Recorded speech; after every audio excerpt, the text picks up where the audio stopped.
Hi, I'm Parker Miley. I'm Tim Benjamin. And this is the Rage Podcast, where today we're going to talk about the month of September. Yeah, and why we should just cancel the month of September completely, yes. So Tim's going to read an article, and he's going to give you just a little... Alright, Parker and I were kind of perusing for topics to look at today, and I found this article from Time Magazine.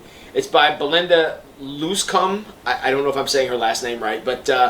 and her article is, Why Everyone is So Rude Right Now. And of course the title caught my eye. I thought, that looks like something I should read. So she gave in the opening paragraph, she gave some examples. One was on the 21st. A woman pulled a gun on servers at a Philadelphia fast food restaurant when they asked her to order online. And look, I hate online ordering too, but that seems a little severe. Pulled a gun. Yeah, pulled a gun for that. On the 16th, several women from Texas pummeled a hostess at New York City family-style restaurant. I mean, look, she was just asking for a tip. Didn't say that much. A few days prior to that in Connecticut, a mother was investigated for slapping an elementary school bus driver. And that same week, a California woman was charged with a felony assault for attacking a Southwest Airlines flight attendant and dislodging some of her teeth. That's pretty severe. And these are just some examples. I'm sure those are just a few. Yeah, these are just perfunctory examples. The bizarre kind of crazy nonsense. Yeah. So let's open it by saying, if you get an argument with somebody and you dislodge their teeth, you're the one that's wrong. Yeah, it doesn't make any difference what else happens. So I guess here's never mind. I was going to give you a good helpful Yeah. You always win an argument if the other person can't speak. That's right. If they can no longer talk because you beat them up, there's nothing but fail going on there. So yeah. But Parker and I were kind of talking about it a little bit, and maybe you have observed, and if you want to jump in the comments and tell us if you've seen this or witnessed the rudization. Is that a word? It's like rudification? I'm not sure what the word is. But the increase in rudeness in our culture today. If you've seen that, we'd like to know. And now there's always been an increase in rudeness. Okay, I feel like obviously from your generation to my generation, obviously you will say there's been an increase in rudeness. Yeah, I've seen it. I'm literally growing up with it. Yeah. So I don't really always see it. Yeah. So just imagine when you're my age, what it'll be. You know. But recently, it jumped times way much. So obviously there's always been this progression, but within the last months, it this whole funk or just people mad and rude and nasty has just advanced beyond our so rapidly. It's insane. Yeah. And and actually I am very curious if you're watching this video and you'd like to share an experience where you saw somebody rude. Jump on there and we'll... Or if it's you yourself. I know. If you want to confess to being rude, we'll be happy to make fun of you in the comments, so please comment away. Because I know I have kind of gotten into a little bit of this, because you know what's so crazy about, just blatant rude and disrespect and negativity? Actually, rudeness is funny, but go ahead. Yeah. But it spreads like wildfire. Yeah, when somebody opens the cap. If I have to deal or go through something where I'm talking to someone who's just been blatantly rude and just not trying to find any silver lining in anything, just negative. Everything's bad. Everything's bad. I hate the whole world. Oh, and then I have to go into a conversation with anyone else. I'm sorry because it spreads. Yeah. It is so, but. So I think right now, it's just... So Parker, where do you think it's coming from? What's causing... Because I agree with you. Over the last year, things have jumped up and got worse. We've cranked the knob up to 1,000. So what do you think causes that? Well, I think it is one, we have been cooped up. We're now finally, I guess you could say, we are exiting pandemic phase. Okay, in a sense. Okay, we don't really have the threat of a lockdown coming anytime soon. We don't have any of that. We're past lockdown phase and whatnot, but.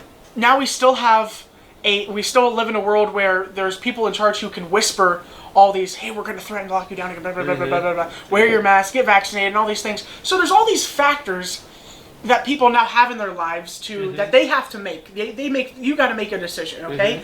And if you make one wrong decision, well, then everyone's going to be hated at you. Yeah. They're just going to treat you it's just blatantly they're just going to be disrespected. You're the lower end of the earth. Yeah. It's like everybody's sort of got this reserve of angry. Yeah. And I'm just looking for some place to point this ugly. And I think a lot of times, and if you look at these examples, you've got a fast food worker, a hostess at a restaurant, a bus driver, a flight attendant. Everybody always punches down. When my angry pot is full and I'm ready to dump it on somebody, we always punch down. Nobody would go to a CEO of a company without very good reason and try to attack that person because we know that that's going to result in some very negative consequences. And it's because a lot of us aren't finding the source of why this got spiked up so much. Yeah. Mm-hmm. Genuinely, and I guess I'm kind of realizing it now that I'm starting to talk about it because that's kind of how we do things. Yeah, we only realize things when we start talking about it. Yeah. But like, so obviously the vaccine is being, is something that's very being pushed, and something that everyone's going, should take or have their opinion upon or whatnot. Okay, you have the right to make your decision. That's blatantly obvious.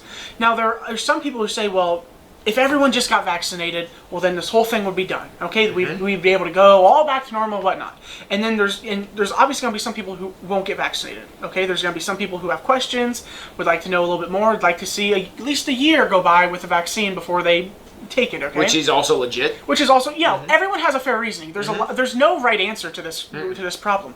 But what it is you have team vax and team people who are not vaccinated yet, and that's just one thing. And then you have people who wear masks and people who don't wear masks, and that's another thing. And you notice all of these things are happening in a public setting. What's really just popping in my head that's going to be scary is what's happening at home. Yeah. Imagine families. I mean, I hear it all the time. Families are being split apart. Now more than ever, like simply like cousins stop talking to cousins, uncles stop talking to uncles, and everything else because there's just this blatant hatred for everything. Yeah. I mean, well, and I think the family unit is kind of I don't want to say collapsing, but it's being threatened. I mean, I haven't even seen my own parents, but a couple of times over the past year, they don't even live that far from here. But there's always seems to be a COVID spike or a COVID threat, or if they've got COVID or whatever, and so I can't go over and see them, but. That wears on you after a while because it's frustrating. I just want to go have I wanted to go have a cookout with my parents this summer, and the opportunity never came because either they were sick or I had been around some people. I've been vaccinated, but who knows if you're still a carrier? And my parents who are not in the best of health, you just can't take that risk. That's aggravating. Now I can say, well, it's nobody's fault, and it probably isn't. But at the same time, it's frustrating to want to do something, not be allowed to do it. Well, yeah, and it's the fact that we cannot control this, okay? Like, we can, but it's going to be a very hard fix. Yeah. We've went through this phase of just pretty much mental, emotional, physical torture, okay? For a human body, going through those lockdowns, and I believe they were, for the right thing. Okay, we had no clue what was going on. Right, at that time. Yeah. At that time, they were for the right thing. But now we're seeing the side effects.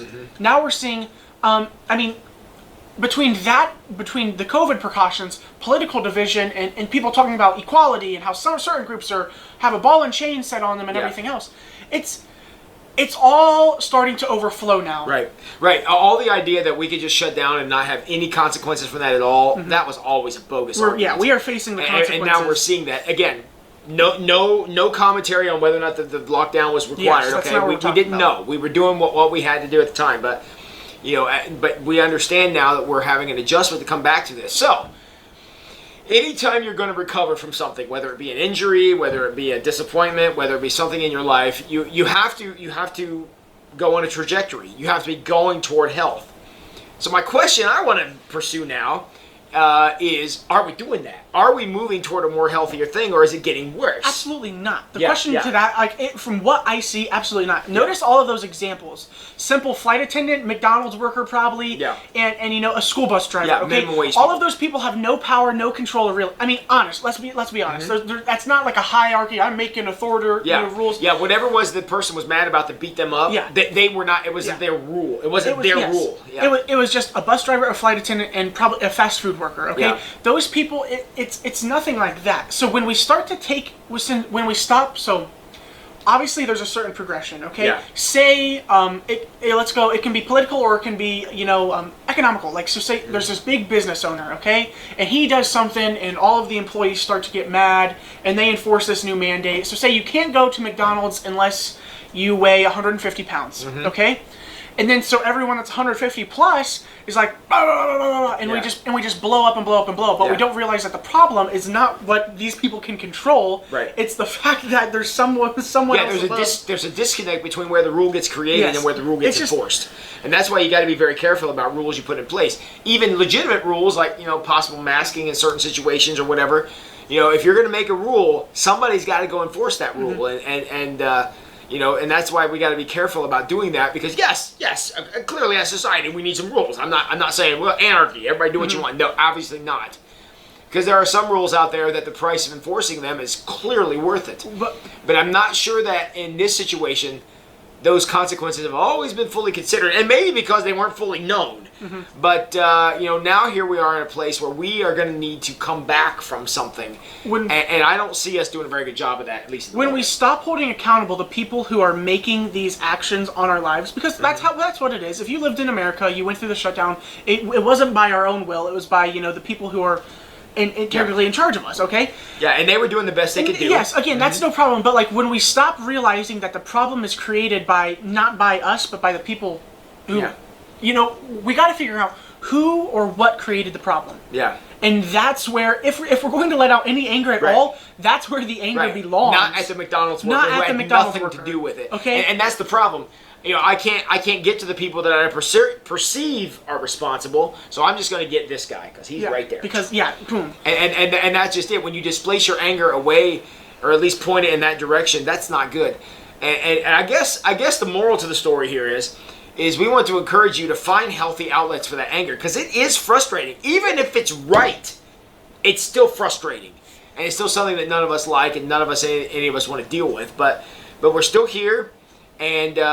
For goodness sakes, do your research and then go vote. Well, that's coming up here pretty soon. Yeah. Go vote, because locally and beyond, we have the chance to send some statements. If you're not happy about things and you don't vote, then it's your problem. You have no right to be mad at anybody. But so go and practice your constitutional responsibility. I'm going to add something. Go ahead. Okay, so here's another. I wrote a paper. I'm doing some scholarships right now, and one of the scholarships title was "America, Where Do We Go From Here?" And I talked about kind of some of the things that we've mentioned already in what we're talking about. How there's just this natural funk in our society right now.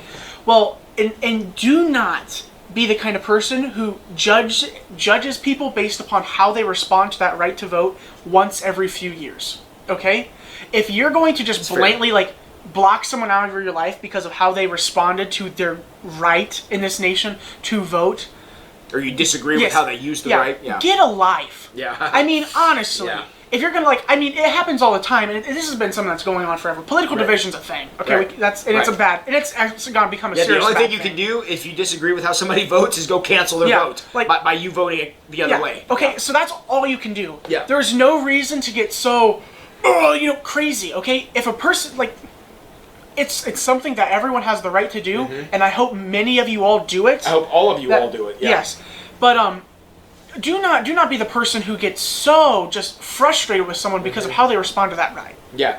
One opinion about one thing doesn't make a person evil. It is just. I think that's where we get to is we take all of our emotions about these things, we crank them up to 11, and then we wonder why we're getting in fights all the time. Well, my goodness gracious, you got all this pent up emotions about these things that are important, but I don't know that they're that important. And it's and creating fights and things like this where we're having to call the police for different things, and guys, this needs to stop. It spreads like crazy. We're better than this. The problem is it spreads like crazy because now I realize that I'm getting frustrated because just by talking about it. So now I'm talking to myself in my brain calm down. Yeah. Just because, take a breath. Just Parker. because the fact is that when there's something that's frustrating in the world, obviously, again, we gotta understand what the word frustrating is. We're going to get mad, upset, or something. Sure. But it's a matter of being able to move on past that. And so again, here is Pastor Tim. He is a minister. Okay, he's supposed. God is kind of in his life. He's a spiritual leader in a sense. And I'm just here. But he's my counterbalance. Here's what we can find in Scripture, because we got to start working towards. And actually, we're going to close with this because I know the Scripture you got here. We're going to close with this today. So what do we do? In this time that's very frustrating, and many of us are frustrated about many things we see going on. How should we approach these things? Well, this is going to be our closing word for the day. Parker's going to read for us a passage from 1 Peter. Go ahead. 1 Peter 3, verse 8. Okay. We recommend this to you. Finally, all of you have unity of mind, sympathy, brotherly love, a tender heart, and a humble mind. You know what? If you want to approach the world today, you'd be tough to do better than that one. Say the verse reference again. 1 Peter chapter 3, verse 8. Go check it out. 1 Peter chapter 3, verse 8.